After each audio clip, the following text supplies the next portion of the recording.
महाकुंभ से विदा लेते वक्त नागा साधु क्यों पहनते हैं लंगोट?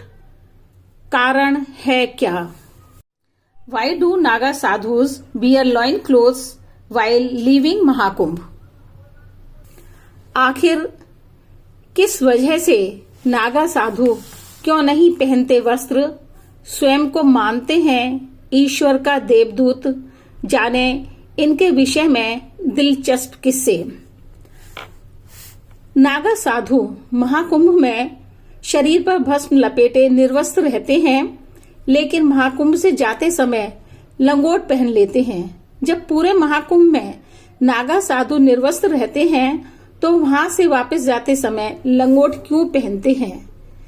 13 जनवरी से प्रयागराज में महाकुंभ चल रहा है और ये 26 जनवरी तक रहेगा, जिसमें मुख्य आकर्षण का केंद्र है नागा साधु। इसके बाद नागा साधु 2027 में नासिक में होने वाले महाकुंभ में मिलेंगे। नागा बाबा महाकुंभ में पहुंचते ही विशुद्ध नागा रूप में आ जाते हैं। इस महाकुंभ का पहला शाही स्नान 14 जनवरी यानी मकर संक्रांति को हुआ। इसमें सबसे आगे नागा साधुओं की टोली चलती है और सबसे पहले संगम में स्नान करते हैं।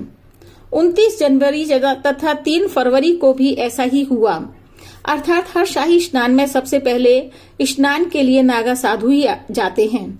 ये साधु जब तक कुंभ में रहते हैं तब तक ईश्वर द्वारा दिए गए प्राकृतिक स्वरूप यानी नग्न ही रहते हैं, कोई भी वस्त्र धारण नहीं करते। 2028 में उज्जैन में सिंहस्थ कुंभ में भी वो बड़ी संख्या में दिखाई देंगे। ये नागा साधु कई अखाड़ों से जुड़े होते हैं और हमारी संस्कृति की सबसे प्राचीन परंपराओं का पालन करते हैं। हाँ, इतना जरूर होता है कि तीसरा शाही स्नान करने के बाद जब वह जाते हैं तो एक वस्त्र उनके शरीर पर आ जाता है। जैसे ही नागा बाबा सांसारिक दुनिया से निकलते हैं तब एक वस्त्र का प्रयोग जरूर करते हैं, जिसे लंगोट कहते हैं। इसको बांधने के बाद ही वह कुंभ को छोड़ते हैं। इसके पीछे कई आध्यात्मिक, सामाजिक और परंपरागत कारण माने जाते हैं। लंगोट आत्म संयम का प्रतीक। नागा साधु कुंभ मेले और अन्य विशेष अवसरों पर निर्वस्त्र रह सकते हैं, लेकिन सामान्य जीवन में उन्हें समाज की मर्यादाओं का पालन करना होता है। इसलिए जब वे सांसारिक दुनिया में निकलते हैं तो लंगोट या कम से कम कुछ वस्त्र जरूर धारण करते हैं। ईश्वर की साधना। लंगोट पहनकर नागा साधुओं को यह याद रहता है कि उन्होंने संसार और उसके भौतिक सुखों का त्याग कर दिया है और ईश्वर की साधना एवं तपस्या ही उनका एकमात्र ध्येय है जीवन का। धार्मिक आयोजन। नागा साधुओं के लिए किसी भी धार्मिक आयोजन पर जाने के लिए कुछ वस्त्र पहनना, मर्यादाओं का पालन करना होता है।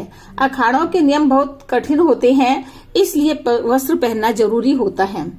आधुनिक समाज। आज के आधुनिक समाज में सार्वजनिक रूप से नग्नता स्वीकार्य नहीं है, इसलिए नागा साधुओं को भी कानूनी और प्रशासनिक नियमों का पालन करना पड़ता है। समाज में बिना किसी परेशानी के, बाधा के रहने के लिए इन नियमों का पालन आवश्यक है। महाकुंभ में नागा साधुओं का अनूठा रूप देखकर सभी आकर्षित एवं मुग्ध होते हैं। नागा साधु हिंदू धर्मावलंबी साधु होते हैं। ये नग्न रहने तथा युद्ध कला में माहिर होते हैं, इसलिए ही प्रसिद्ध ज्यादा होते हैं। महाकुंभ में अपना श्रृंगार करके हाथों में त्रिशूल लेकर चलते हैं। हर कुंभ मेले में श्रद्धालुओं को नागा बाबाओं का इंतजार रहता है। महाकुंभ मेला देश विदेश में बहुत लोकप्रिय है। ईश्वर का दूत। नागा साधु ठंड में भी वस्त्र धारण नहीं करते। वे लोग स्वयं को भगवान का दूत मानते हैं और भगवान का ध्यान करते हैं। भोजन ग्रहण करना। नागा साधु दिन में केवल एक बार ही भोजन ग्रहण करते हैं। ये भोजन भी भिक्षा मांगकर करते हैं। अगर उन्हें किसी दिन 7 घरों में से भिक्षा नहीं मिलती है तो वे भूखे ही रहते हैं। ये नागा बाबा किसी विशेष अखाड़े से जुड़े होते हैं, जैसे जूना अखाड़ा, अटल अखाड़ा, महानिर्वाणी अखाड़ा आदि। कुछ कुंभ समाप्त होने पर अपने अपने अखाड़ों को लौट जाते हैं। वहां पर वह अपने शिष्यों को दीक्षा देते हैं। कुछ धार्मिक अनुष्ठान भी करते हैं और साधना में लीन रहते हैं। कुछ हिमालय और अन्य एकांत स्थलों पर जाते हैं। कुछ नागा साधु हिमालय, गंगोत्री, यमुनोत्री, अमरकंटक, गिरनार और नेपाल की तरफ चले जाते हैं। अपनी आध्यात्मिक प्रगति के लिए एकांतवास को अपना घर बना लेते हैं।